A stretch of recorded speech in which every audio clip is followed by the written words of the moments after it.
नमस्कार साथियों, यदि आपको रामू दादा की कहानी पसंद आए तो इस चैनल को सब्सक्राइब जरूर करें। रामू दादा अपने बेटे अशोक और बहू सुनीता के साथ रहते थे। परिवार सुखी संपन्न था, किसी तरह की कोई परेशानी नहीं थी। रामू दादा किसी समय अच्छे खासे नौजवान थे, लेकिन आज बुढ़ापे से हार चुके। चलते समय वह लड़खड़ाते थे, लाठी की ज़रूरत पड़ने लगी, चेहरा झुर्रियों से भर चुका था। बस अपना जीवन किसी तरह व्यतीत कर रहे थे।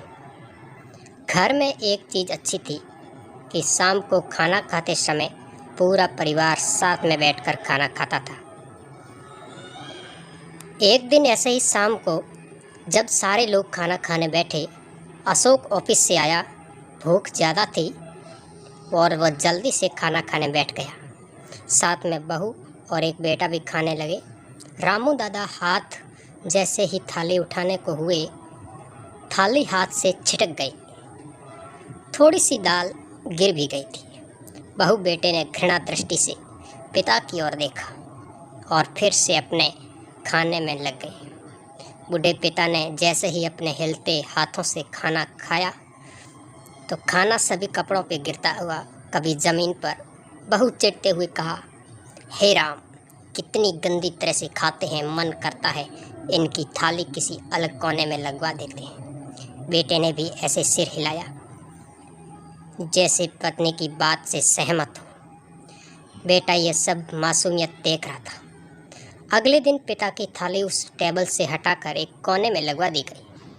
पिता की डबडबाती आंखें सब कुछ देख रही थी, लेकिन बोल नहीं पा रही थी। रामू दादा रोज की तरह खाना खाने लगे। खाना कभी इधर गिरता, कभी उधर। छोटा सा बच्चा खाना छोड़कर लगातार अपने दादाजी की तरफ देख रहा था। माँ ने पूछा, क्या हुआ बेटे, तुम दादाजी की तरफ क्यों देख रहे हो? खाना क्यों नहीं खा रहे? बच्चा बड़ी मासूमियत से बोला, माँ, मैं सीख रहा हूँ कि वृद्धों के साथ कैसा व्यवहार करना चाहिए।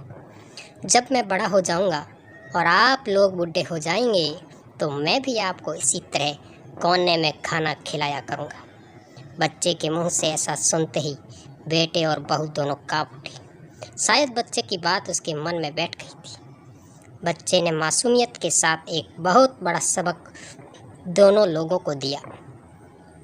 अशोक ने जल्दी से आगे बढ़कर पिता को उठाया और वापस खाने के लिए बिठाया। बहू सुनीता भी भागकर पानी का गिलास लेकर आई। रामू दादा को कोई तकलीफ ना हो, हमें कभी भी अपने बूढ़े माँ बाप के साथ दुर्व्यवहार नहीं करना चाहिए, क्योंकि हम भी कभी बूढ़े हो और एक दिन ऐसा हमारे साथ भी हो सकता है।